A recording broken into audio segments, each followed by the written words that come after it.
¿Se ve o no se ve? Sí, sí se ve. Ya. Arre. Va medio lagueada, pero pues no sé por qué sea. Según yo tengo buen internet. Pero bueno, sin más dilación, vamos a empezar con los virus. Entonces, tenemos a los virus. Y primeramente, pues tenemos que hacer la pregunta de, cuando nosotros hablamos de virus, estamos hablando de cosas que están vivas o que no están vivas. Y en este caso, pues tenemos que los virus conceptualmente no están vivos. Porque recuerden que cuando hablamos de los diferentes tratados de la biología, cuando estamos en secundaria, una de las cosas más importantes que se tomaban en cuenta para ver si algo estaba vivo o no era que tuviera células. Y recuerden que los virus no tienen células. Entonces, conceptualmente, no están vivos, ¿no? Entonces, según esta conceptualización, si no están vivos, ¿cómo nos podemos referir a ellos? Bueno, pues nos referimos a los virus más que como microorganismos, podríamos definirlos más como si fueran partículas de tipo infecciosas. Importante. Ahora, se dice también de los virus que son parásitos intracelulares obligados. ¿A qué me refiero con esto? Y Eva también va a hablar de ello cuando hable acerca de toda esta parte del ciclo vírico, pero pues recuerden que los virus a fuerzas necesitan un host. O sea, yo como virus necesito infectar otra célula, un hospedero, para que entonces yo pueda empezar a replicar toda mi maquinaria, o sea, puedo utilizar la maquinaria celular de esta persona para entonces replicar mis proteínas, mi material de la cápside y también mis componentes genéticos o genómicos. Entonces, por eso es que son parásitos intracelulares obligados. Necesitan de alguien más para entonces proliferar, ¿no?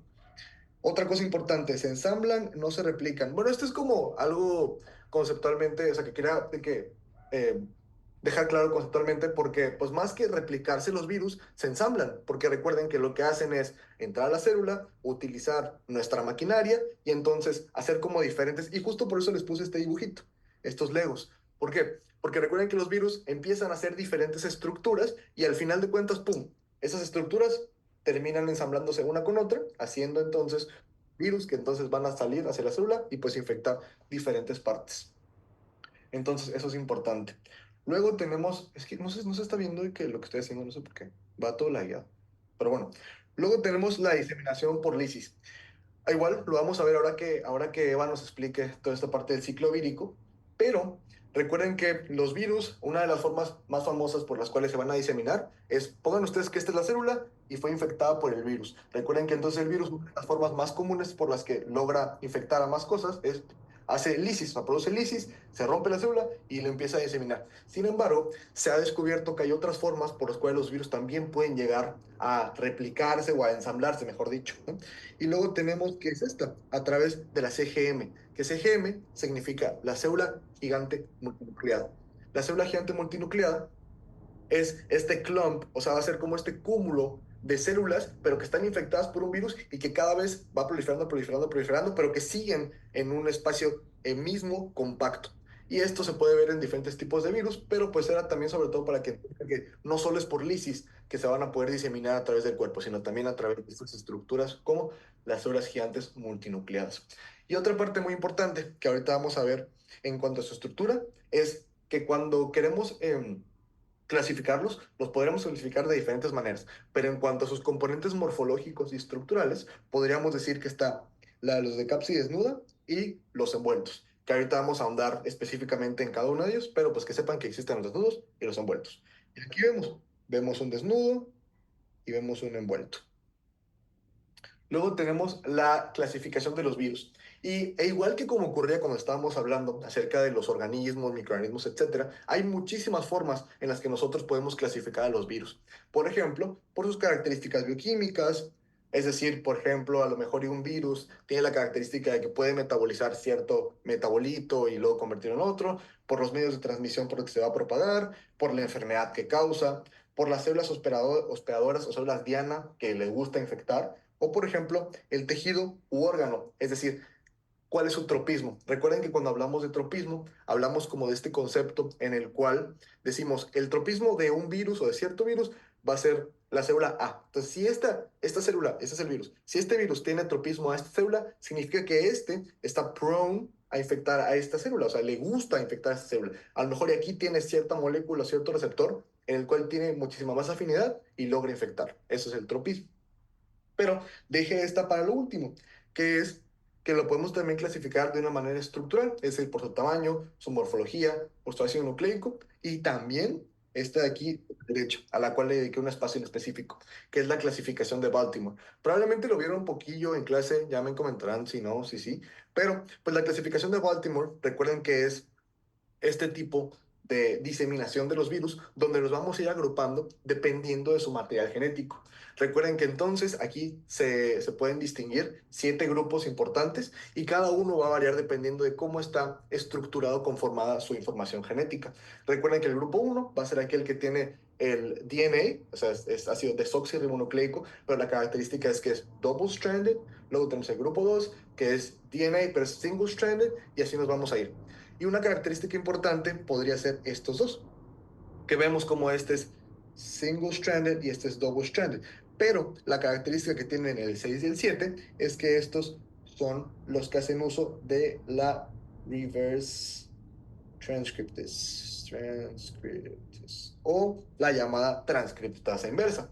Que recuerden que esta transcriptasa inversa, estoy seguro que ya la han escuchado en clase, y que es esta enzima la cual permite, cuando nosotros tenemos este tipo de virus, hacer el shift para que entonces ya esté en un sentido que se pueda interpretar por nuestra maquinaria celular y pues convertirlo por lo tanto en ARN mensajero. Por ejemplo, y yo creo que todos hemos escuchado el virus del VIH. El virus del VIH utiliza una reverse transcriptase, una transcriptasa inversa.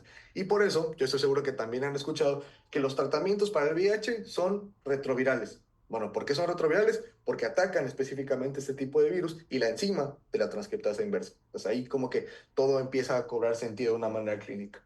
¿Sí? Y pues aquí les puse otra slide, que son algunas otras formas en las cuales se pueden clasificar los virus, por familia, por tamaño. Realmente eso no se lo tienen que saber, solo era como que para que sepan que también existen múltiples formas de la clasificación vírica. Entonces, un poquito más de lo mismo, vamos a poder diseminar que tienen ARN o DNA, que son single-stranded o double-stranded, y que también pueden ser lineales o circulares. Importante. Y ahora sí, vamos a hablar un poquito más acerca de la estructura vírica, la conformación estructural de estos mismos. Y entonces vamos a tocar algunos puntos importantes. Primeramente, el virión o el concepto de virión. ¿Cómo podemos definir nosotros el virión? Bueno, pues el virión es el genoma que está empaquetado por una cubierta proteica o una membrana que puede ser la envoltura, ¿no? Pero en sí, el virión, ay, perdón, el virión es la partícula infecciosa. Recuerden que el virión va a ser este que contenga toda la información genética y por lo tanto, como es este componente tan importante, va a estar empaquetado con una cápside o, por ejemplo, si es ahora sí envuelto, va a tener también la membrana de protección. Importante tener eso en cuenta.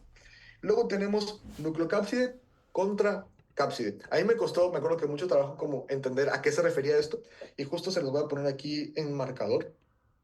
Recuerden que la cápside va a ser el conjunto de componentes que circundan al virión, es decir, las proteínas y componentes estructurales que están circundando al virión. Es decir, si esto que estoy dibujando es el virión, la cápside es esto de aquí. Son nada más los componentes que van a circundarlo. Mientras que la nucleocápside, ahora sí, conforma tanto al virión como los componentes estructurales. Entonces sería todo esto, sería la nucleocápside. Y esto es importante que lo sepan, aunque parece como muy redundante o simple, porque entonces nos permite entender esta tablita de aquí. Entonces, tenemos esta tablita, se la tienen que tatuar para entender este slide, y es, vamos a tener como primer paso, ¿qué información genética tiene? ¿Tiene DNA o tiene RNA? Ok, cualquiera. Y luego tenemos las proteínas estructurales. Todo esto sería entonces más o menos las enzimas y los componentes activos que va a tener el virus. Todo esto va a ser igual a la nucleocápside. ¿Por qué? Porque recuerden que tomamos en cuenta información genética, es decir, la parte del virión, más, ahora sí, la cápside. Entonces todo cobra sentido. Virión más cápside, nucleocápside. Justo todo esto de aquí. Y ahora, si solo tenemos esa presentación, es decir, solo tenemos virión, cápside, es decir, nucleocápside solita, vamos a estar hablando de un virus de qué tipo? De un virus de tipo desnudo.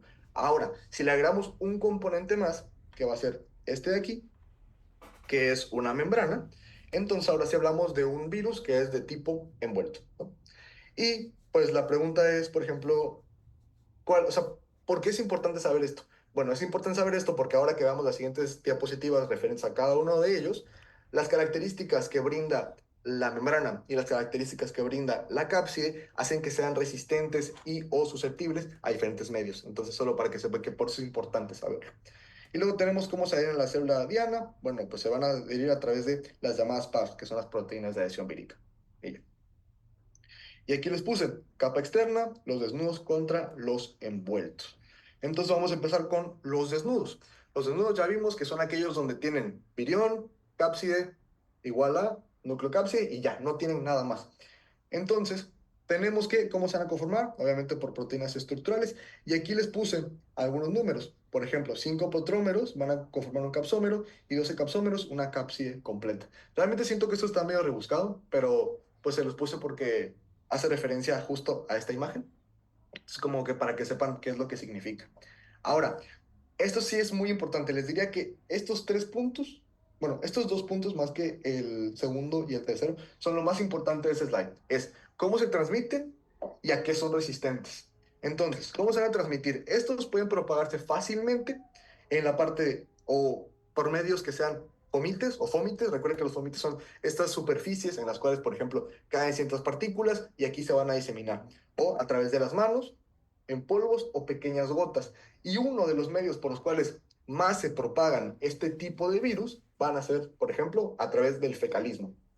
Muy importante, recuerden que el fecalismo es este medio de transmisión donde una persona entra en contacto con materia fecal de una manera u otra y pues luego llega a entrar en contacto con la boca, mucosas, etcétera, y se contrae, ¿no? Importante. Y ahora, ¿a qué son resistentes? Esta característica es súper importante. El hecho de que no tengan la membrana hace que sean resistentes a la desecación, es decir, a climas súper áridos y sin humedad, que sean resistentes a ácidos y también a detergentes. Por eso es que este tipo de virus, a pesar de que tú te pongas gel antibacterial, te laves las manos, eches cloro, van a ser bastante resistentes a todo ese tipo de, de técnicas de profilaxis y de asepsia, ¿no? Entonces tengan eso muy en cuenta, que estos van a ser resistentes a todos esos medios. A diferencia de cuando hablamos de los envueltos, que los envueltos, ¿de qué se conforman? Obviamente, recordemos, tenemos la nucleocápside y le vamos a sumar la membrana. Es súper importante esto. Ok, nucleocápside más membrana. Y ahora la pregunta es, ¿membrana? ¿De qué está formada la membrana? La membrana en este caso va a estar formada por proteínas, lípidos y glicoproteínas. Es decir, algo muy parecido a lo que conforma nuestras membranas. Y entonces, aquí es donde quiero que entiendan, esto es súper importante. El hecho de que entonces este tipo de virus tengan esta membrana los hace susceptibles a todo lo que los otros virus no era susceptible. Entonces, estos sí son sensibles a la desecación, sí son sensibles a ácidos y sí son sensibles a detergentes. ¿Por qué? Porque todos estos llegan a incidir en esta membrana y la terminan desnaturalizando y entonces, pues el virus llega a un estado donde no es capaz de seguirse propagando. Importante. Entonces, ¿cómo se van a transmitir? Por lo tanto, si necesitamos medios que sean, o sea, si entendemos que son susceptibles a la desecación, si son susceptibles a ácidos y detergentes, ¿qué es lo que necesitamos para que entonces se propaguen y no, o sea, no estén como impedidos por el medio? Bueno, pues totalmente lo contrario de lo que son susceptibles. Por lo tanto, es todo aquel medio que sea húmedo. Por ejemplo, gotas grandes, ¿no? Aerosoles, secreciones, trasplantes o transfusiones. Entonces, ahí está como la gran diferencia entre hablar de uno y hablar de otro, ¿no? ¿En qué ambiente estamos cómodos? Pues ya les dije, en ambientes húmedos y pues típicamente envueltos son los ARN mononegativos y pues sí, glicoproteínas que van a actuar como las proteínas de unión vírica y pues son las que nos permiten la unión de estructuras diana. Más 10 minutos. A ver. Espacio entre la nucleocápside y la envoltura es llamado el tegumento y este importa el tegumento porque en el tegumento es donde están todas las enzimas que permiten la acción vírica. Y algunas de las enzimas importantes que van a contener justo aquí en el tegumento van a ser la lisozima, la neuraminidasa, RNA polimerasa y sobre todo la transcriptasa inversa. Y pues sí, eso sería todo lo mío de virus. Eva, no sé si quieras dar tu parte para ya ir avanzando. Y pues Sí, déjenme compartir. Ok, ya. Bueno, un poquito ahora de cómo se replican los virus, generalidades. Ya nos explicó Diego que el virus depende de nuestra célula para poder replicarse. Entonces, ¿qué significa esto? Que pues nuestra célula va a proporcionar los sustratos, la energía, pues todas estas cosas que son necesarias para que el virus pueda replicar su información genética. Hay ciertos virus que pues requieren de otros mecanismos o procesos que pues nuestra célula no da, entonces por eso es que estos virus tienen esas enzimas o sustratos dentro de su como información genética, ¿no? Entonces por eso es importante saberlo.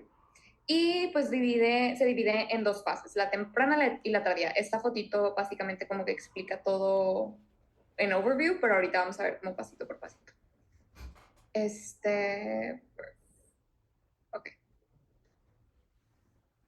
Ok, la fase temprana. Básicamente lo primero que va a hacer un virus va a ser reconocer. O sea, el virus va a básicamente ver si esta célula es de su tropismo, regresa este término, que es básicamente que, por ejemplo, el virus del VIH tiene tropismo para la célula CD4, entonces es como qué célula va a infectar, ¿no? Y su host range, o sea, su rango de huésped, que básicamente es este huésped es un humano porque yo infecto solamente humanos, ¿no? O yo infecto solamente a gallinas. Entonces, tiene que reconocer si este es el huésped que es para él y si es la célula para la cual tiene este tropismo, ¿no? Una vez reconocido, va a hacer esta unión, ¿no? Y básicamente va a ser a través de estas estructuras que son las viral adhesion proteins, que son las proteínas de adhesión vírica en español, en los virus envueltos. Y en los de la cápside, pues tienen estas estructuras de adhesión que básicamente va a ser esto como unión entre yo virus y yo célula, ¿no? Una vez unido, va a penetrar el virus, ¿no? Entonces, básicamente se separa en dos, ¿no? Los de cápside y los de envoltura. Los de cápside van a ser endocitosis mediada por receptores, o sea, básicamente las proteínas estas de unión van a endocitar como el virus. Y las estructuras hidrofóbicas de las proteínas van a quedar expuestas, o sea, pues obviamente cuando se juntan, básicamente va, o sea, como por medios de que es hidrofóbico o hidrofílico. Y pues bueno, esto va a permitir que el genoma pueda penetrar directamente a la membrana, ¿no? Entonces nada más como que entra ya la información genética. Y los de envoltura va a depender del pH. Entonces, si hay un pH neutro, se van a fusionar las membranas y básicamente va a permitir que el virus pues entre así solito, porque pues básicamente la membrana va a funcionar como si fuera la cáscara de un huevo, que básicamente como que lo rompe y permite que el virus entre a la célula. Y en un pH ácido va a ser endocitosis, o sea, van a endocitar todo el virus con envoltura y luego se va a fusionar la envoltura con el endosoma, ¿no? Que básicamente es la membrana que se forma en lo que fue endocitado, ¿no? Una vez dentro va a haber un decapado. Esto básicamente es que pues ya va a salir la información genética y pues los virus que son de ADN van a ser en el núcleo. ¿Por qué? Pues porque el ADN generalmente ahí está en el núcleo. Y los de ARN van a ser en el citoplasma porque ¿dónde está generalmente el ARN? En el citoplasma, ¿no? Entonces eso tiene sentido. Y pues esto va a ser promovido por un ambiente ácido y por proteasas, ¿no? Que básicamente van a lisar pues este endosoma. Y pues sí, los virus encapsulados se decapan al momento de fusionar sus membranas. O sea, aquí que está con envoltura, pues fusionan la membrana y ya hubo un decapado. ¿Qué es esto? Que la información genética ya quedó expuesta, ¿no? O sea, ya pueden volver, ya pueden replicarse, ¿no? Entonces, importante distinción. Y luego, en la fase luego es la fase tardía, que básicamente es el síntesis de las macromoléculas que va a usar este virus, ¿no? O sea, el ADN, las proteínas, etc. Entonces, para sintetizar las macromoléculas, pues los virus de ADN van a usar nuestras enzimas, pues como lo pueden ser la ARN polimerasa 2, dependiente de ADN, o sea, que estas son enzimas que nosotros tenemos, que pues van a estar utilizando la información genética de un virus para pues replicarla y, o sea, esta es la maquinaria que nosotros ponemos para replicar el ADN del virus. Ahora algo muy cool es que los ARN mensajeros virales pueden adquirir, vamos a recordar en nuestras clases de genética, pero pueden adquirir una cola poli A y una capa metilada en cada extremo y la hacen como si fueran nuestra información genética, ¿no? Entonces básicamente como que se disfraza y entonces nuestro cuerpo dice, ah, así se ve el ADN que es mío, bueno, el ARN que es mío, entonces lo utiliza, ¿no? Y lo sintetiza a proteínas después. Los virus que son más simples van a usar nuestra maquinaria, no necesitan tener maquinaria propia, y los virus más complejos van a codificar sus propias enzimas. Entonces, en su información genética va a ser, ok, antes que todo tengo que sintetizar esta enzima, que también es un proceso para mi virus, ¿no? Entonces, porque este huésped no lo tiene. Y pues esto va a depender de la disponibilidad de las enzimas y de los sustratos. Si no hay suficientes sustratos, pues no se va a poder replicar el ADN, ¿no? Y bueno, las proteínas básicamente es lo mismo, que pues van a utilizar nuestra maquinaria. Y es importante porque la concentración de copias de información genética del ADN va a ser tan grande, o sea, van a haber tantos moléculas de RNA mensajeros virales que va, por probabilidad, es más probable que sinteticemos o sea, que utilicemos una viral que una propia, ¿no? Entonces, por eso es que se sintetizan las proteínas virales, ¿no? Por cantidad. Ciertos virus pueden bloquear la salida de ARN mensajero propio del núcleo, ¿no? Entonces, básicamente es como que, ok, yo ya infecté y yo quiero que tú sintetices mi información y mis proteínas, entonces vamos a bloquear el núcleo para que de ahí no salga la información del huésped, ¿no? Entonces, pues para el virus padre, pero para nosotros no. Y otros virus también pueden degradar el ARN del huésped para que no lo sintetice, ¿no? O sea, para que no sea proteínas. Entonces, como estos son otros métodos que el virus es como que tienes que priorizar la síntesis de mis proteínas, no de las tuyas, ¿no? Entonces, bien malos los virus, literal. Y bueno, otra diferencia importante es que dependiendo de la información genética del virus, va a ser cómo se va a sintetizar sus macromoléculas, ¿no? Entonces, los virus que son de... Es importante saber que los de ARN son especialmente como interesantes porque nuestro cuerpo no tiene forma de replicar ARN. Nosotros replicamos ADN y podemos trabajar con moléculas de ARN, pero no lo podemos replicar como tal, ¿no? Entonces se deben de codificar enzimas que son dependientes de ARN, ¿no? Para que a partir de ARN puedan hacer todos sus demás procesos, ¿no? Por esto es que son más propensos a mutaciones y por eso vemos que, por ejemplo, en COVID era de que ya salió otra mutación del COVID, ya salió otra mutación por esta misma inestabilidad. Dime, Mau. Tengo entendido que estas replicases y transcriptasas de ARN son propias del virus, ¿verdad? Sí.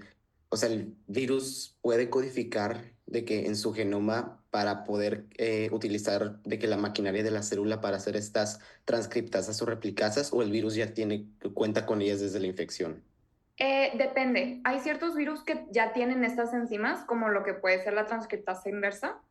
Hay retrovirus que ya tienen esa enzima que dentro de su envoltura o cápside, pues ya tienen esa enzima, pero hay otros que tienen la información genética para sintetizar esa enzima y de esa síntesis luego ya puedas usar esa enzima, ¿no? Pero sí tienes razón. Las transcriptasas y replicasas dependientes de ARN, nosotros no tenemos ni una, entonces lo tiene que traer el virus, ¿no? Si no, no podría replicarse. Pero sí, súper bien. Ah, Sí, va. Y entonces de lo demás de la información, pues cómo vamos a replicar. Ay, ¿saben qué? Dime Luis y después cerramos Zoom porque me queda menos de un minuto y esto sí es importante que lo sepan. Pero dime. Ok, gracias. Bueno, yo nomás tengo una duda sobre el concepto dependiente de ARN o dependiente de ADN. ¿Qué quiere decir? Ahora no O me sea, acuerdo.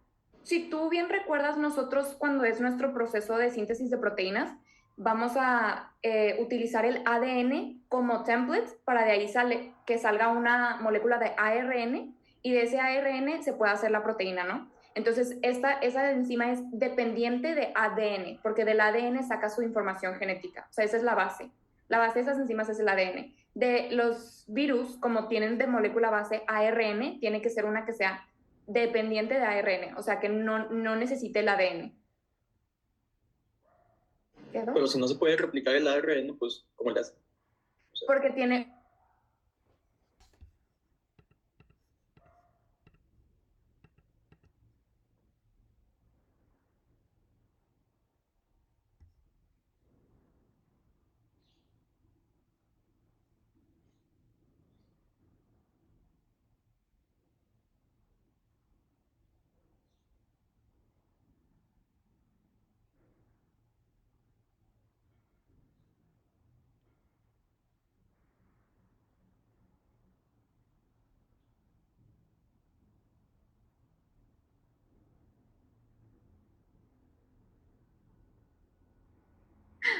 Pero a ver.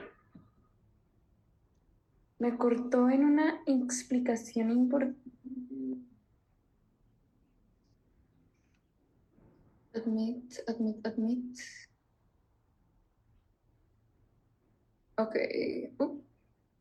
Admit. Ok, está aquí Luis para seguir con la explicación. Sí, aquí estoy. Sí, ok, va, súper. Sí, o sea, es que es una gran pregunta, ¿no? Porque nuestras enzimas dependen del ADN para de ahí sintetizar ARN y que de ese ARN pase por los ribosomas y se sintetice la proteína, ¿no? O sea, por todo lo que veíamos en genética en su momento de los aminoácidos y así, ¿no? Entonces, tu cuerpo, o sea, el cuerpo humano no tiene enzimas que son dependientes de ARN, ¿no? Entonces, ¿cómo le hace el virus? Las tiene que codificar en su información genética, o sea, tiene que o sea, vamos a ver un poquito cómo del ARN se van a sintetizar proteínas, pero tiene que primero sintetizar estas enzimas que puedan trabajar como con una molécula de ARN como base para poder replicarse, ¿no? Pero por eso es importante, porque, o sea, tienen que proporcionar eso para que puedan sobrevivir, ¿no? Y ahorita vamos a explicar o sea, como cada molécula, o sea, cómo le hace para sintetizarlo, pero es una buena observación o sea, cómo le hace, ¿no? Que quedó hasta ahorita, digo, ahorita te lo voy a explicar mejor en esto, pero nada más como que la base quedó. Sí, está bien, muchas gracias. Ok, súper, va. Bueno, sí, entonces, ¿cómo le hace, no? O sea, el virus para poder sobrevivir y replicarse, o sea, porque esto es replicar, ¿no? La síntesis de macromoléculas. Vamos a ver qué depende, porque veíamos que los virus pues tienen diferentes tipos de información genética. Entonces, los virus de ARN en sentido positivo, para infectar, ahorita lo cambio, no, no me deja, pero bueno. Ok, la cadena de ARN positivo, sentido positivo, va a ser suficiente para infectar. ¿Qué significa esto? Que va a actuar como un ARN mensajero y va a entrar directamente al proceso de síntesis de proteínas, ¿no? Entonces, va a utilizar nuestros ribosomas para sintetizar sus proteínas y no va a haber ningún problema, ¿no? O sea, no va a tener que sintetizar ni una otra molécula porque solita es infecciosa, ¿no? Ahora, a contrario del ARN negativo, o sea, el sentido negativo, que este va a funcionar como un template para la producción de ARN mensajero. O sea, del ARN negativo se va a sintetizar una molécula de ARN positivo para que funcione como ARN mensajero, ¿no? Y pues vamos a tener que sintetizar una cadena completa de ARN positivo para poder replicar el genoma, ¿no? Por esto mismo de que tiene que salir este template para que puedan ya sintetizar las proteínas. Es el ARN del virus, ¿verdad? Sí, sí, es el ARN del virus. Ahora, también hay virus que les llaman reovirus, que es que tienen ARN positivo y ARN negativo. Los reovirus tienen un genoma segmentado, ¿no? Entonces, por eso es que esto es, o sea, puede ser los dos, positivo y negativo. Y aquí está, tienen una polimerasa de ARN. Entonces, estos virus ya tienen como esta enzima que les permite llevar a cabo estos procesos porque nuestro cuerpo tiene una polimerasa de ADN, no ARN, ¿no? Entonces, la cadena positiva va a funcionar como template para más ARN negativos y la cadena negativo va a formar como template para ARN mensajeros, ¿no? Lo que veíamos de acá. Entonces, esta es la diferencia, ¿no? Que esto que tiene los dos, pues cada cadena va a tener un sentido diferente. Preguntan, ¿el ARN polimerasa dependiente de ARN sirve tanto para ARN positivo como ARN negativo? La polimerasa de ARN básicamente lo que va a hacer, o sea, sí, pero no, porque lo que pasa es que el proceso va a ser que para sintetizar proteínas tienes que de la cadena positiva hacer ARN negativo para que del ARN negativo puedas hacer ARN mensajero, ¿no? Entonces, ¿cómo se convierte del ARN negativo a positivo a negativo, perdón? Va a utilizar la polimerasa de ARN, ¿no? Entonces va a sintetizar esta molécula de ARN. Y a partir de esta molécula de ARN negativo se van a sintetizar, o sea, va a funcionar como template para ARN mensajero. Espero que haya quedado. ¿Puedes volver a explicar los cuadros morados? Todavía no he acabado de explicar los cuadros morados. Pero sí, ahorita damos recap. Y luego el retrovirus, ¿no? Que es lo que les decía. Los retrovirus que tienen, o sea, que contienen de información van a tener 2 copias del genoma, 2 ARN transportadores y una transcriptasa inversa. Entonces, este es como el paquete, ¿no? De los retrovirus, esto es lo que tienen de paquetito. Entonces, ¿cómo va a funcionar? Va a ser que de ARN se va a hacer un ADN que se va a integrar en la cromatina y va a ser transcrito como un gen normal. Entonces, eso es lo que preguntaban de la transposición que se parece a la de la bacteria, ¿no? Entonces, lo que hacen los retrovirus es básicamente, tengo mi ARN y lo voy a hacer ADN, o sea, de nosotros es al revés, ¿no? De ADN a ARN. Entonces, en los retrovirus es de ARN a ADN, que el ADN luego se integra a nuestra información genética y nuestro proceso normal lo va a sintetizar como si fuera un gen propio, porque se integró a nuestra información genética, pero en realidad no es nuestra información, ¿no? O sea, se metió a nuestra información genética, como los transposones que se cambian de un lugar del genoma al otro, pero este gen no es nuestro, ¿no? Simplemente se integró por esta capacidad que tienen los retrovirus. ¿Por qué el ARN positivo y los reovirus no actúan como ARN mensajero, como el del primero que dice ARN positivo?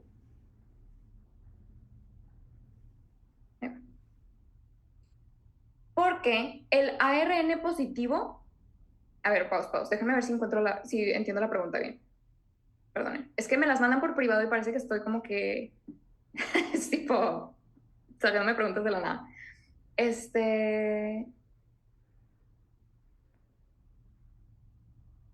Ok, es que lo que pasa es que este genoma es diferente por lo mismo que es segmentado, ¿no? Entonces, lleva un proceso porque tiene esta polimerasa. Entonces, esta polimerasa es como muchísimo más disponible para estas cadenas de ADN y le es más sencillo utilizar esta polimerasa para sintetizar más ARN y de ahí sintetizar ARN mensajero, ¿no? Entonces, es por enzimas. Oigan, wow, esperen, a ver, es que me están llegando demasiadas preguntas y me está como overwhelming. ¿De qué depende si el ARN o ADN es positivo o negativo? Simplemente así es el genoma del virus, ¿no? O sea, el virus es como, pues tú tienes ADN porque, ¿de qué depende? Pues porque así es tu existencia, ¿no? O sea, así se desarrolló tu organismo. Entonces, o sea, no es... Más bien, los virus se clasifican por qué tipo de información genética tienen y no es como que puedas tener una a la otra por algo, sino es que simplemente así son los virus, ¿no? ¿Cuál era el que no tenía su polimerasa? Estos de acá, que son más simples, que simplemente tienen ARN positivo o ARN negativo, ¿no? Los reovirus ya tienen su polimerasa de ADN. Entonces, estos no y este sí. Preguntan, ¿se necesita de alguna enzima o proteína para pasar el ARN negativo a positivo y al revés? Acá, justo, es la polimerasa de ARN, ¿no? Va a sintetizar este ARN negativo de una cadena positiva, ¿no? Por esto que este es un virus segmentado. Pero sí, todos los procesos en donde una molécula cambia requiere de una enzima. No se tienen que saber específicamente las enzimas, maybe estas sí, que tienen los reovirus o virus de genomas segmentados, sí tienen una polimerasa de ARN, pero por ejemplo acá no es necesario saber qué enzima cataliza este proceso, ¿no? Entonces, básicamente, lo que quiero que se lleven de aquí es ARN positivo, solito es infeccioso, ¿no? ARN negativo tiene que sintetizar ARN positivo. ARN positivo y negativo, o sea, reovirus, tienen una polimerasa de ARN que les permite sintetizar más ARN negativo y luego ARN mensajero. Y los retrovirus tienen todo como paquetito que les permite cambiar de ARN a ADN para integrarse en nuestra información genética y ser transcrito como un gen propio, ¿no? O sea, eso es sintetizado y eso es lo que se tienen que saber de esta slide, ¿no? Espero que haya quedado porque sí me asusté que en el chat fue como pregunta y pregunten, o sea, ahorita es cuando pregunten, no, quiero que pregunten, solamente si fue como que espero que no se me hayan perdido en la explicación. Pero bueno, sí, espero que haya quedado, si no, ahora es cuando, ¿verdad? Pero sí, muy bien. Una vez pasando eso, pasamos a la fase tardía, en donde se va a ensamblar el virus. O sea, bueno, parte de la fase tardía, ¿no? Ya tenemos todas nuestras moléculas, ya sintetizamos nuestro ARN, nuestro ADN, o sea, ya sintetizamos nuestra información genética y nuestras proteínas necesarias para sobrevivir. ¿Ahora qué? ¿No? ¿Ahora qué sigue? Vamos a ensamblarlo. O sea, vamos a volver a hacer esta cápside para que luego ya se pueda salir e infectar a alguien más, ¿no? Entonces, los virus de ADN se van a sintetizar, bueno, más bien, se van a ensamblar en el núcleo. ¿Por qué? Porque ahí está la información genética, ¿no? Ahí está el ADN. Y los de ARN van a estar en el citoplasma, porque ¿dónde sintetizamos el ARN? En el citoplasma, ¿no? Y esto es facilitado por proteínas de andamiaje. ¿Qué son esas? Ahorita no nos importa, básicamente que son proteínas que ayudan a ensamblar al virus. Entonces, los virus desnudos se va a formar la procápside, que básicamente va a ser como este espacio en donde va a ser rellena con la información genética, ¿no? Entonces, básicamente tenemos estas proteínas que van a ser como la forma y simplemente se va a depositar el ADN por dentro y después ya se va a cerrar, o sea, sí, se va a cerrar con el ADN adentro y se va a salir, ¿no?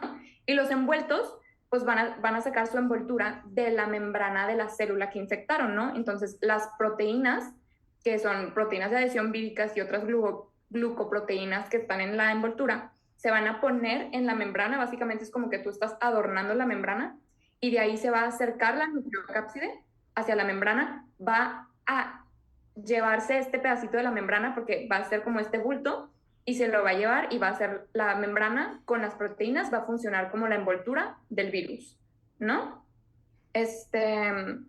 Preguntan, ¿de casualidad recuerdas alguna de las opciones de virus de ARN que se sintetizan en el núcleo y viceversa? No, no, la respuesta a esa pregunta no. Lo que ustedes tienen que saber es que los virus de ADN se sintetizan en el núcleo, o sea, más bien, se ensamblan en el núcleo y los virus de ARN en el citoplasma. Pero así como excepciones que pueda haber, no, y para fines de la materia creo que no tienen que saberlo tampoco. Pero sí, básicamente este proceso de que los virus envueltos pongan esas proteínas en la membrana y luego salgan, se le llama budding, ¿no? O gemación, así también se llama. Influencias RNA preguntan, pero se ensambla en el núcleo. Sí, esa es una de las excepciones. La excepción es el virus de la influenza. Ok, súper, yay, excelente. Yo no sabía, pero ven, siguen aprendiendo, seguimos aprendiendo. Pero sí, súper bien, muchas gracias por el dato, igual ahora ya lo sé. Y sí, básicamente después de que ya son ensamblados, van a liberarse. Los desnudos van a ser por lisis celular, o sea, la nucleocápside que va a estar dentro va a ser suficiente cantidad que van a lisar la célula y la célula pues los va a liberar, ¿no? Al entorno. Y esto es al revés, los envueltos van a ser exocitosis o gemación, o sea, esto, que aquí de que ponen las proteínas en la membrana, y esto no mata la célula, o sea, esto le va a ir como pellizcando pedacitos de la membrana y va a poder ir saliendo, y no, la célula no muere, a contraria de los desnudos, que pues la lisis sí mata a la célula. Y luego el virus se va a propagar por el medio extracelular, o sea que va a salir de la célula y va a poder como viajar. Pero lo importante es que el genoma, o sea, cuando vas sintetizando el genoma viral, se puede transmitir antes de que se salga el virus como tal. Pero bueno, eso no es tan importante para su examen, pero es como un fun fact. Y bueno, básicamente ahora ya entendemos esta fotito muchísimo mejor porque ya sabemos todo esto de reconexión, unión, penetración, la envoltura, el decapado, la transcripción y demás, ¿no? Entonces ya podemos entender esta imagen un poquito mejor. Y bueno, también esto va a ser etapas. Sí es importante que se las sepan, las etapas de pues, la replicación, ¿no? O sea, si se detecta este virus o no. Entonces, básicamente las etapas son la etapa de eclipse, que inicia con la decapación del virus. O sea, el virus ya está dentro y va a decaparse. Y termina con la presencia de nuevos viriones. Básicamente los viriones son estos, o sea, la presencia de los virus listos para salir, pero que aún no han salido al medio extracelular, ¿no? Y la latente, o sea, vemos aquí, infección, y este es el periodo eclipse, este de aquí. Y luego la latente es cuando no se detecta el virus en el medio extracelular, o sea, sí hay un virus que está infectado, pero si tú te haces una prueba no va a salir porque aún está replicándose y ensamblándose, ¿no? Todavía no ha sido liberado. Y entonces vemos que involucra, o sea, incluye el periodo de eclipse y termina cuando se liberan los virus, ¿no? Entonces ahí ya no va a ser latente porque ya se va a detectar y ya está en el medio extracelular, ¿no? Pero sí, esas son como las dos etapas. Ahora déjenme tomar agua porque se me secó la garganta. Ok, ahora que ya vimos un poquito de genética, del virus. Esto es importante porque los virus son de los organismos más propensos a mutaciones. Por todo esto que veíamos del ARN, ¿no? O sea, el ARN no es tan estable como una molécula de ADN, ¿no? O sea, estas polimerasas de ARN también tienen esta inestabilidad, o pues no, sí, en nuestro cuerpo, ¿no? O en el medio. Y el ARN, pues se sabe que es una molécula un poco más inestable que el ADN, ¿no? Entonces, por eso suele sufrir mutaciones. Además, nuestro cuerpo, si bien recuerdan, tiene estos mecanismos de checar que la información que se codificó es la correcta, ¿no? Que no hubo una mutación, que no hubo un error. Y los virus, o sea, los que utilizan ARN, no tienen estos mecanismos de checar si se cometió un error o no. Entonces, por eso es que los virus son muchísimo más propensos a mutaciones, ¿no? Y pues bueno, esto puede tener diferentes efectos en el virus, pero lo que a nosotros nos importa es esto, ¿no? O sea, estas mutaciones pueden ser clasificadas en diferentes tipos y qué sucede a causa de qué tipo de mutación. Eso lo tenemos que ver desde una perspectiva del virus, o sea, una mutación letal para el virus, ¿no? Entonces, yo virus, si sufro una mutación letal, va a inactivar genes esenciales para mi supervivencia y entonces pues voy a morir, ¿no? Por eso es letal, ¿no? Porque o sea, te quita los genes esenciales. Lo de delesión es como una delesión de las normales que vimos, que es una pérdida selectiva de una porción del genoma, o sea, como que eso se pierde y pues se pierde su función que codifica, ¿no? Porque eso sufrió esa mutación. Y luego de placa, que básicamente esto es que difieren del tipo salvaje del virus, o sea, como que el virus normal, sin mutación antes, y esto va a determinar que la célula infectada tenga una apariencia diferente. En realidad esa no es tan importante, es más importante la letal y la de delesión. Y luego, según el hospedador, ahí disculpen la doble L, pero básicamente es que si un virus infectaba nada más a gallinas y sufre una mutación según el hospedador, ahora puede infectar a gallinas y a humanos, ¿no? O sea, que va a definir el host range, ¿no? O sea, qué diferentes huéspedes puede infectar. Y luego, atenuados, o sea, mutaciones atenuadas que básicamente van a causar una enfermedad, o sea, la misma, pero menos severa, ¿no? Como veíamos con el COVID, que había variantes más letales que otras, es por estas mutaciones de atenuación, ¿no? Como que esta es un poquito más leve, esta es un poquito más intensa o así, ¿no? Y hay mutaciones también condicionales que básicamente van a ser las termosensibles, o sea, que van a ser en un gen específico para una parte del genoma que involucra como que su supervivencia, su producción a ciertas temperaturas, ¿no? Entonces, como que si está más frío, sí se puede sobrevivir, si está más caliente, no. O sea, esas serían las condicionales, ¿no? Que codifican como proteínas esenciales para sobrevivir a ciertas temperaturas.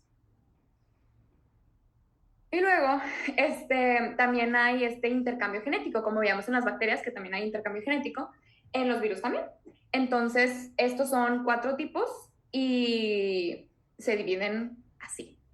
La recombinación, que esta básicamente es el intercambio genético intramolecular, o sea, en la misma molécula, por ejemplo, por cromosomas, entre distintos virus, o el virus y el hospedador. O sea, básicamente célula 1 y célula 2 mezclan su genoma, o sea, hay una recombinación de la información genética y pues como vamos, o sea, va a dar lugar a un fenotipo mezclado, ¿no? Porque esta información se mezcló.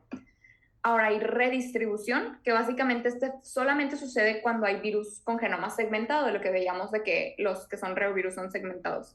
Y van a formar una cepa híbrida, o sea, mezclada de los dos, porque infectaron a la misma célula. Entonces, virus A, que es todo azulito con su genoma segmentado, y virus B, con su genoma segmentado, que es verde, van a infectar la misma célula y se van a mezclar, ¿no? O sea, ahora vemos que tiene una parte del genoma azul y una parte del genoma verde.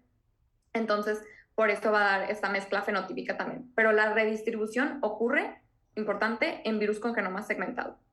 Y luego la complementación, que básicamente esto está hasta tierno, ¿no? Porque un virus defectuoso puede ser salvado o complementado por un virus funcional, ¿no? Entonces vemos aquí que este virus azul es funcional y el virus rojo es no funcional, o sea, sufrió una mutación tal vez letal o tal vez atenuada que le inactivó una función específica importante, y a los dos, como compartir esta información genética, o sea, básicamente es como que, bueno, te presto mis proteínas de superficie para que tú puedas sobrevivir, ¿no? Entonces esto está tierno y esa es la complementación, que básicamente ocurre esta como, o sea, este virus lo que tiene de disfuncional es las proteínas de superficie, entonces como que el virus funcional le regala sus proteínas funcionales para que pueda sobrevivir, ¿no? Como que lo rescata y esa es la complementación.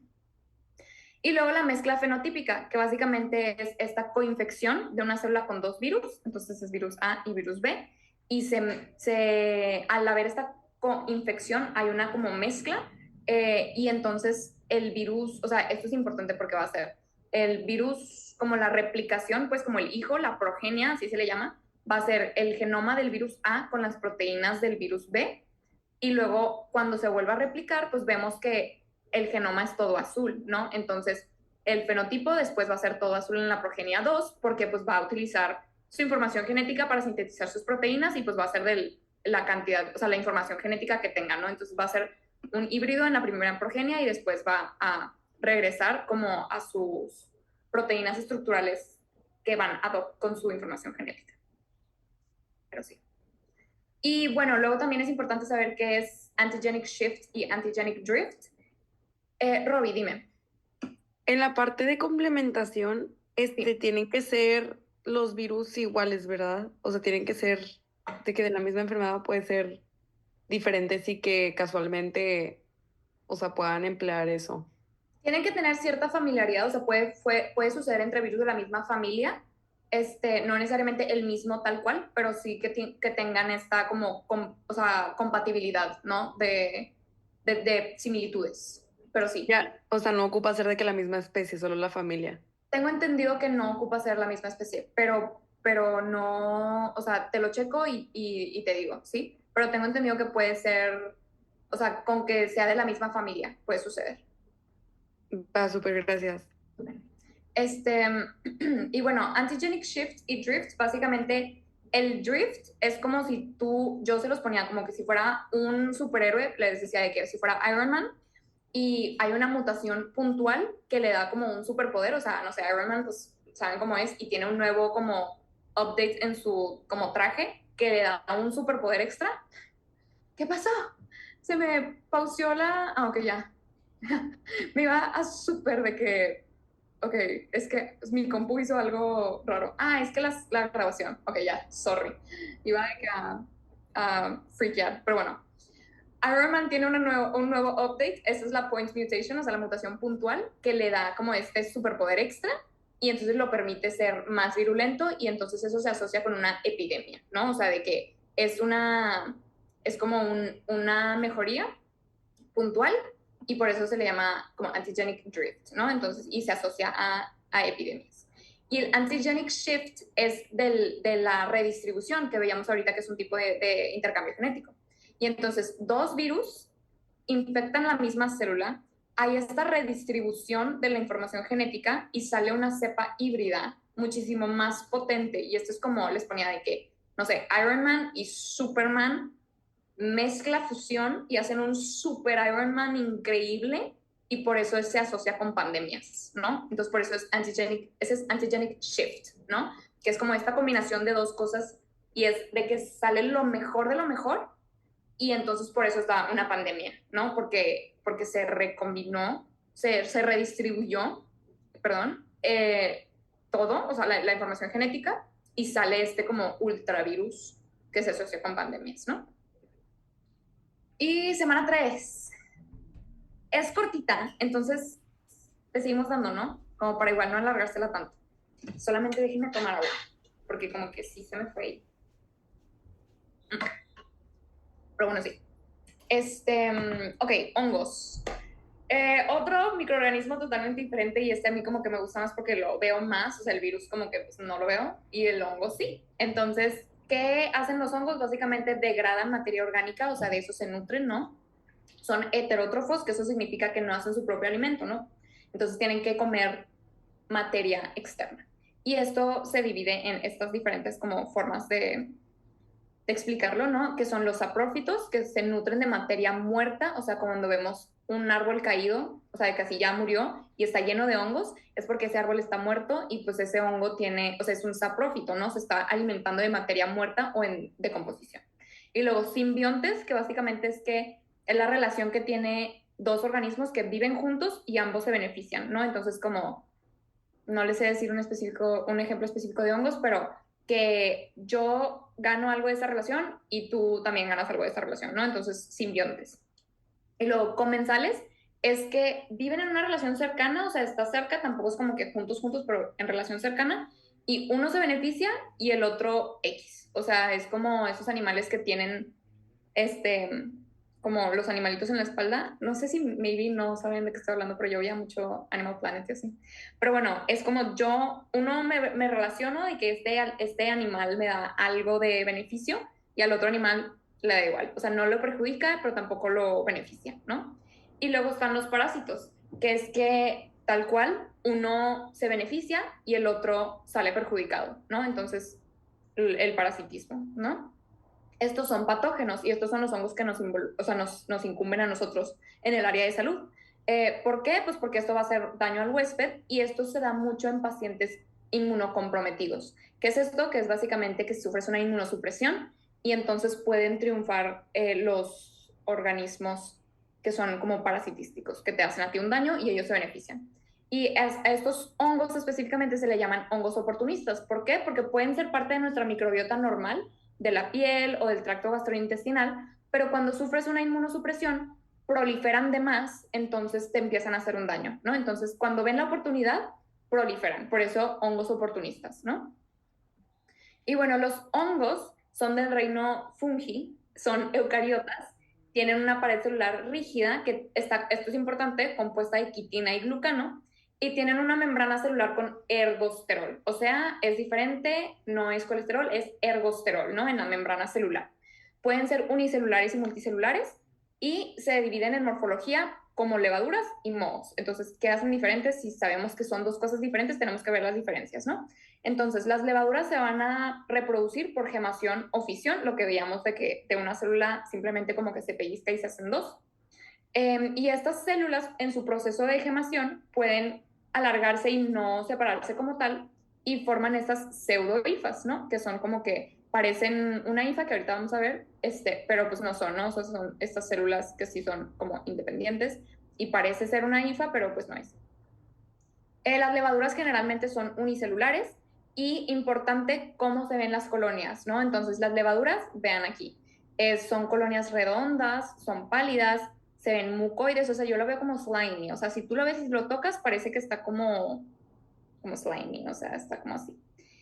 A diferencia de los mohos, que ahorita vamos a ver. Los mohos generalmente son multicelulares, entonces multicelulares mohos, ¿no? Como que así para que se lo aprendan. Estos forman hifas, que son estas, ¿no? O sea, que se alargan por extensión apical. ¿Qué significa eso? Que como que se va alargando en un extremo y así se va como formando la hifa. Entonces pueden ser cenocíticas, que son huecas y multinucleadas, o sea, vemos que aquí está la separación y tiene varios núcleos, o septadas. Entonces estas son como, aquí está un tabique, otro septo, o sea, el septo o tabique, entonces es una hifa tabicada o septada.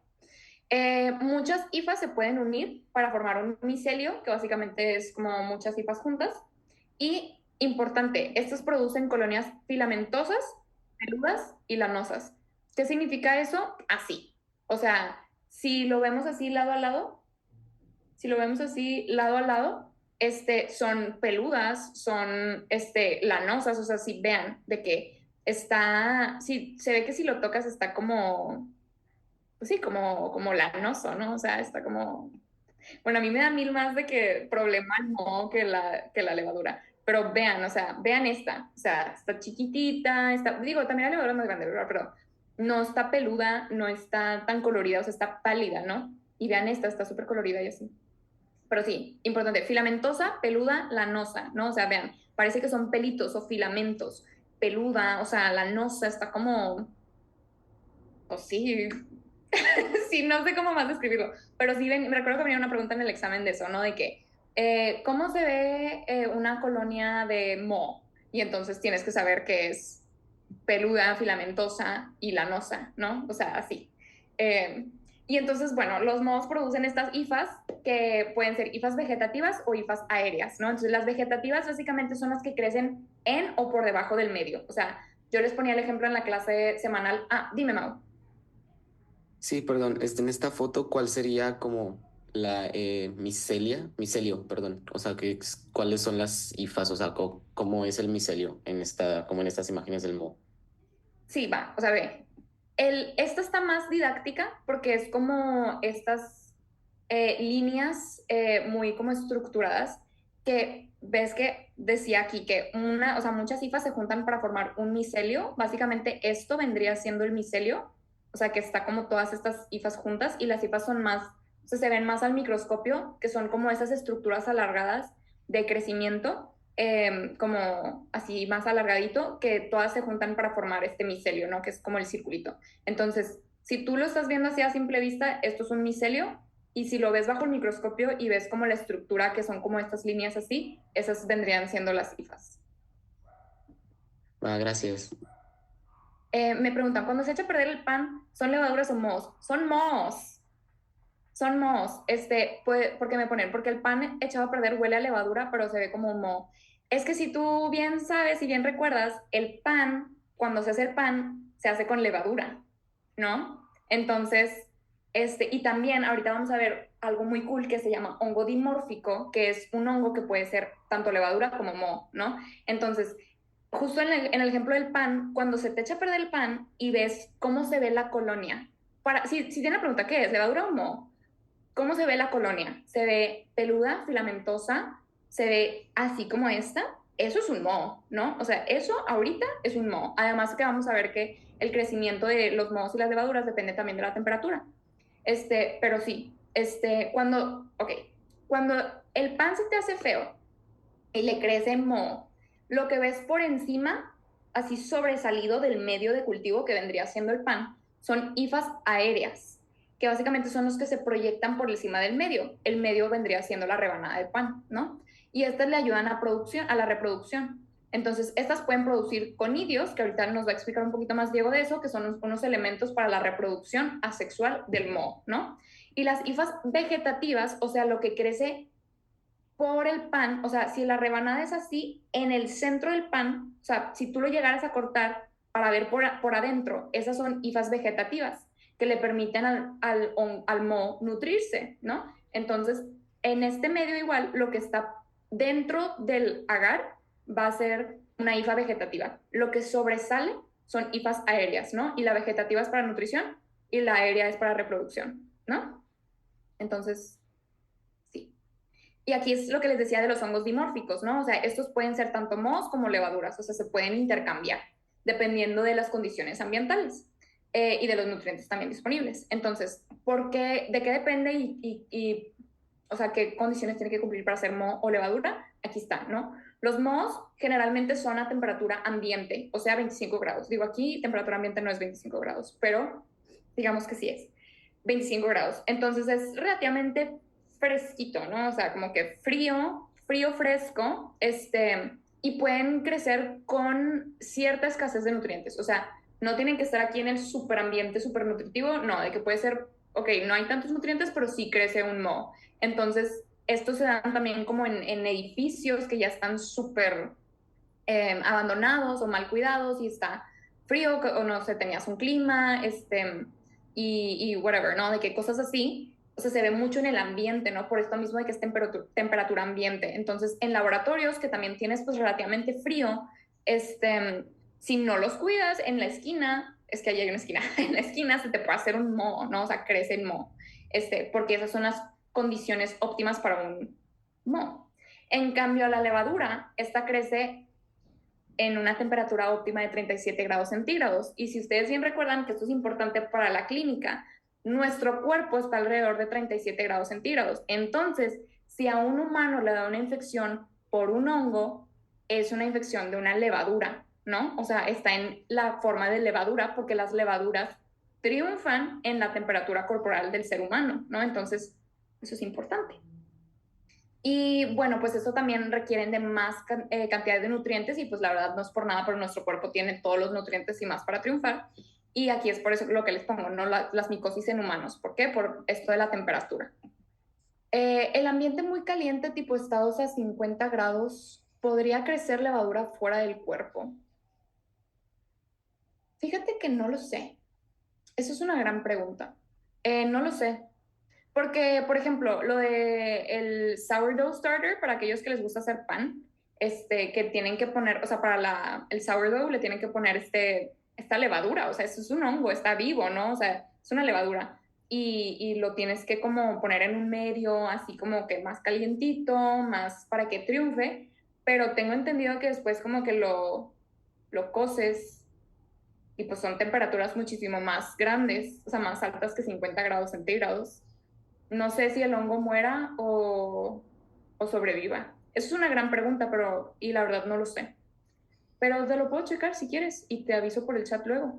Pero para la clase lo importante es que las levaduras triunfan en nuestra temperatura corporal, por eso mismo, ¿no? De que nuestra temperatura es la que ellos necesitan para triunfar.